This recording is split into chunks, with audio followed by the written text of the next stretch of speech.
Okay. Well, somebody handed me the stats. They really don't matter, obviously. What mattered was the final score, and what a great job of everybody just hanging in there, including the fans. First and foremost, I want to give credit to Florida State and the job they did coming into our house and taking control of it early in the game, and through the first half and even probably early third. And then the turnovers happened, and thank goodness for the defense and the turnover chain. Obviously a motivating factor for our team and a game changer. And get the turnovers, get it in good field position, offense finding a way to get it in there and taking advantage of them. And obviously that was the story of the game to get us back in it.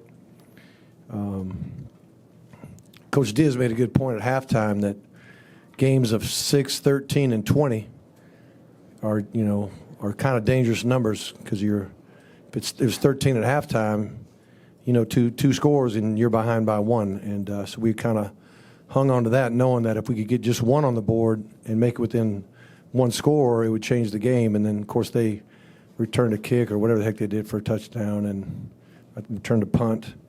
Then it became a 20-point deficit. So, the greatest news was no one gave in, no one gave up.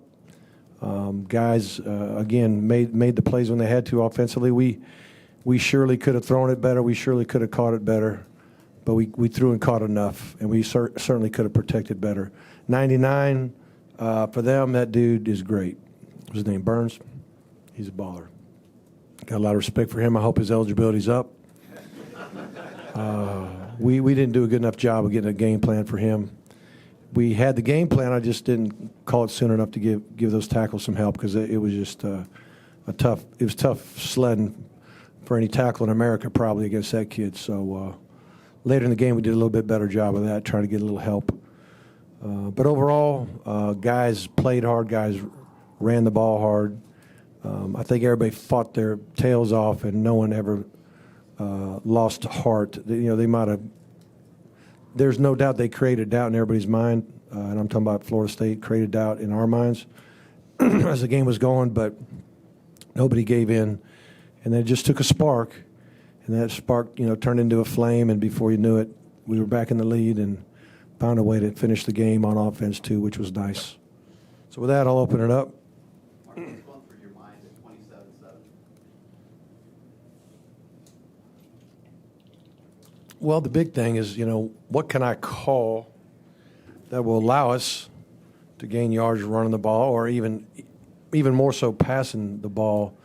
What kind of protections can I use, or what kind of sets can I use to try to help with 99? He was the big guy that we just couldn't handle, and we had some people open, and sometimes we got sacked or hurried. And it wasn't always him, but it was most of the time him. And, so I was just trying to find some things we could do in the passing game, because I knew we couldn't just run the ball every down against these guys. Although I thought we, had some good moments running it. We just was trying to find, what can I call that gives us a chance to, chip this guy or whatever it's going to take to buy just a little bit more time to stay in the pocket and throw it. And, do a little pocket movement too here and there, but anyway, those are the things I was thinking about. Mark, there's never been a 20-point comeback in the history of this series, and you talked about the doubt that they were surely instilling in the third quarter. Sure. What was the move, kind of on the sideline, and did you know this sort of had to be the change to give you? Guys were not excited and just jumping up and down, but I didn't see anybody doing the types of things that happen when a team is ready to quit, and I didn't see any of that. And it did take, turnovers to change the course of this game and the momentum of this game. And about had another one too that was a close call, but spectacular job of just rushing the passer and getting the ball out and doing the things that it takes to get those turnovers. How much did you expect, since this is Miami, this is Florida State, how much did you expect? Maybe not such a wild back and forth, but how much did you expect a game like this? Well, it just, history's proven that that's the kind of game it's been. when you stop a streak, normally it takes something, I'll say spectacular. A lot of times, like last year, we had lost 7 in a row, and it took a spectacular play to win the game. And then, we had not won here since 2004, or at least at home since 2004, and that's unheard of for a team like Miami to go that many years in a series and not win a home game. It's a long time, and so we broke that streak, but it took another spectacular moment or moments to get it done. Was there a rhyme or a reason for the slow start that you can kind of look back at now? A couple times we it was a combination of not being perfectly accurate. It was a combination of catching the ball that's catchable but maybe not right on the button a couple times. Then the protection at times. You got to mix run and pass, and especially against a team that's is as talented as Florida State. You can't just sit there and say we're going to hammer these guys. Although we had our moments running the ball, but we ran the ball probably better early in the game than we did in the middle of the game. At the very end, it was very nice to be able to just line up and finish the game. That was huge, and it didn't give them another chance. And there's another thing that happened too is, I don't know if Homer was told once you get the first down to go down, don't score a touchdown. Now I don't know if he could have got in or not on that last run before we took a knee, but by getting the first down and not a touchdown, we were able to take some knees and go. Because if we'd have scored, to kick the extra point, we're up by 8. Then all of a sudden we got an issue. Got to go play defense again. So, we were telling him to do that, and Coach Diaz and I had a good conversation, and he brought that to my attention. So that was a great job by Coach Diaz. When Keeper caught that, his second touchdown in fade, the play before, he dropped the ball and looked like he waved towards the sideline to say run it back. Did he convince you? Or No.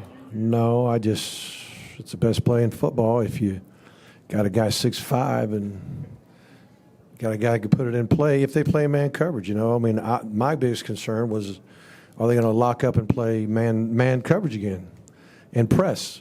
But it was inside the 3. There's not much else you can do, to be honest with you. And so I'm like, we're going to call it again. And if I thought some way, shape, or form it wasn't that coverage, I was going to try to run down there and call timeout, and because it was 4th down.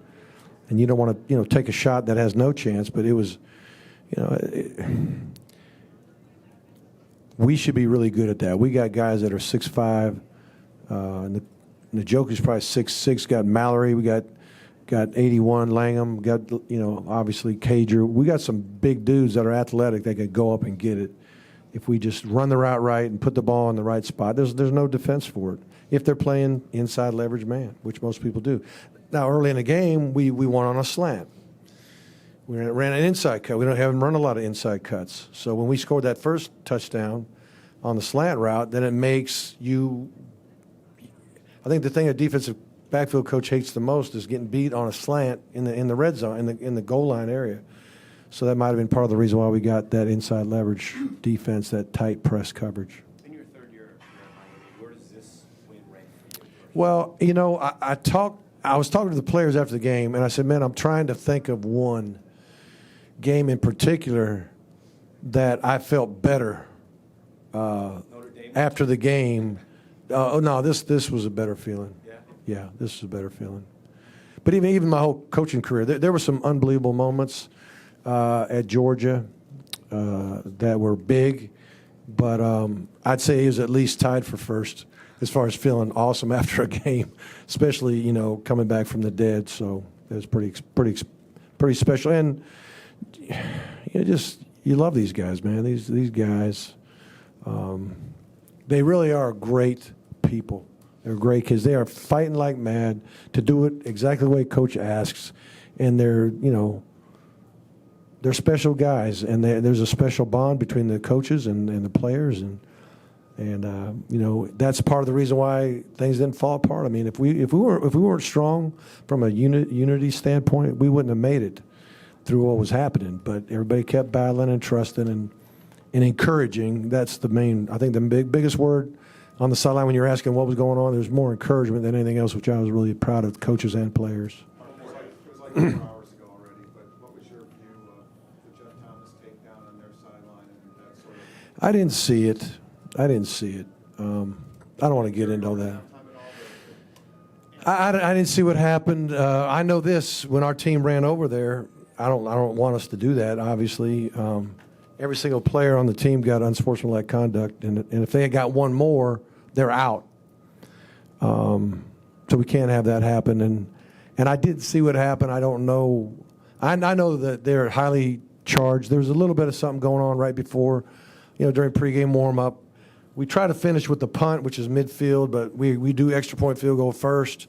So we didn't quite get to the midfield, and they were leaving the field, and who knows who was chirping, and it got relatively stupid. But I don't think anybody got thrown out of the game for throwing a punch or anything. But it's typical to have that high of a amount of energy and wanting to defend your team and defend your teammates, though.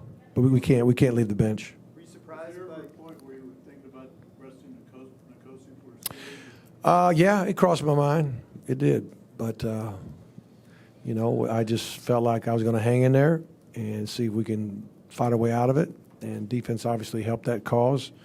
But, it's one to put under his belt and give him some great experience without losing a game. I mean, there's some things we'll see that he'll realize that he's got to do a better job.